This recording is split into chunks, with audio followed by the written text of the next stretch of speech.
Oke, saya malam hari ini akan memberikan informasi dari pengacara Merah Putih, yaitu saya sendiri dan Pak Burhanuddin.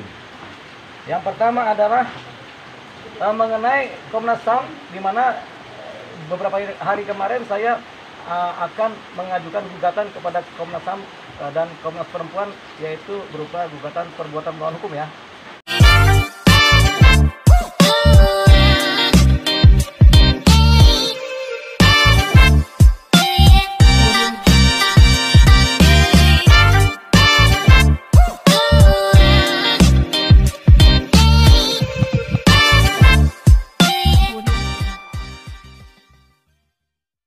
PMH, karena Komnas HAM dan Komnas Perempuan sudah membuat pernyataan yang rasa-rasanya adalah bertentangan dengan hukum, makanya gugatannya dalam perbuatan melawan hukum.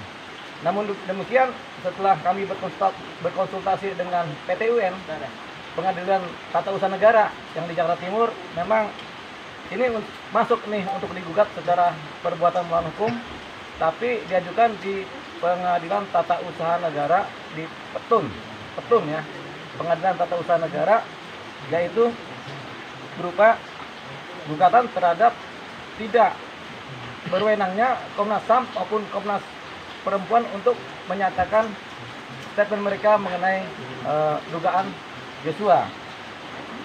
Namun demikian, ada suatu syarat di mana kami pengacara Merah Putih harus mengajukan peringatan dulu kepada Komnas HAM dan Komnas Perempuan supaya mereka menarik ulang mereka punya statement.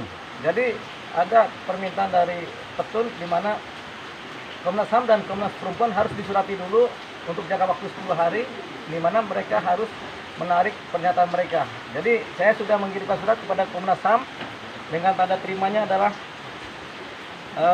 ini. Di sini ada tulisan Komnas Hak Asasi Manusia.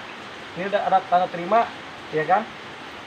Ini dia suratnya, tanda terima dari surat kami dari pengacara Merah Putih. Nah, kami akan bacakan apa isi suratnya, ya, supaya dibacakan saja dulu. Nanti saya share kepada teman-teman. Saya bacakan ya.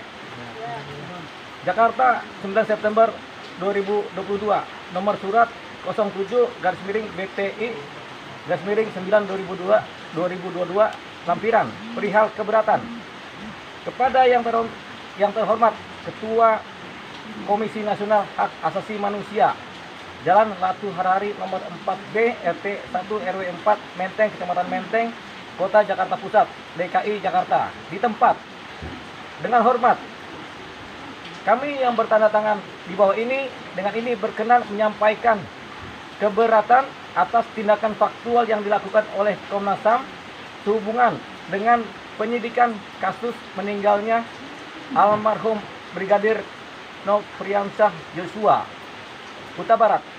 Keberatan yang kami ajukan adalah sebagai berikut. 1. Bahwa kewenangan Komnas HAM sebagaimana diatur dalam pasal 89 ayat 3 Undang-Undang nomor 39/1999 tentang hak asasi manusia telah jelas diatur dalam ketentuan pasal 20 Undang-Undang nomor 26 2000 tentang peradilan HAM, bahwa kemudian dalam penyidikan meninggalnya almarhum Brigadir Nofriansyah Joshua Huta Barat, Komnas HAM telah bertindak melampaui kewenangan sebagaimana dimaksud di atas.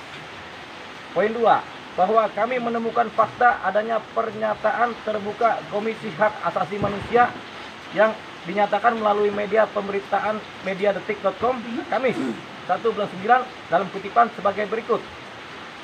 Komnas HAM menduga kuat peristiwa pembunuhan Brigadir Joshua, Brigadir J, didahului oleh peristiwa kekerasan seksual.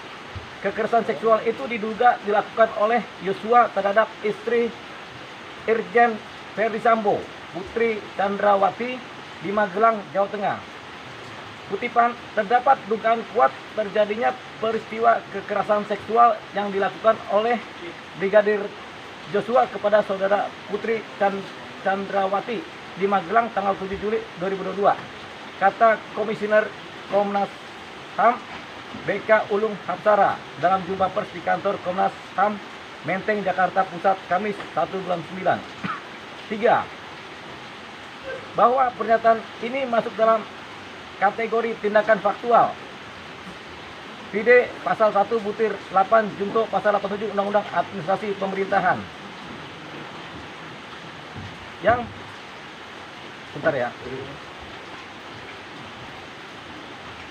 Yang melawan hukum. Sebab jadi tadi saya sambung lagi ya, bahwa pernyataan ini masuk dalam kategori tindakan faktual Undang-Undang Administrasi Pemerintahan yang melawan hukum. Sebab pernyataan tersebut tidak didasarkan pada bukti yang cukup. Sebab pernyataan tersebut tidak didasarkan pada bukti yang cukup, namun hanya berupa keterangan sepihak yang diberikan oleh saksi yang telah dikenakan status sebagai tersangka oleh penyidik kepolisian.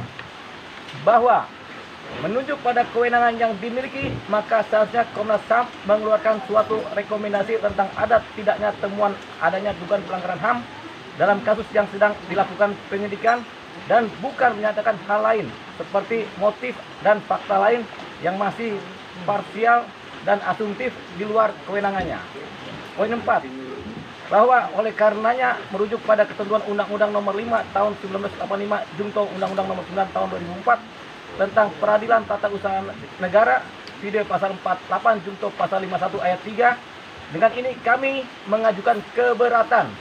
Jadi pengacara Merah Putih mengajukan keberatan atas pernyataan tersebut dengan alasan sebagaimana dimaksud dalam ketentuan dengan ketentuan pasal 2 Perma 2 tahun 2019 mengenai pedoman penyelesaian sengketa tindakan pemerintahan dan kewenangan mengadili perbuatan melanggar hukum oleh penguasa, oleh badan dan garis miring pejabat pemerintahan.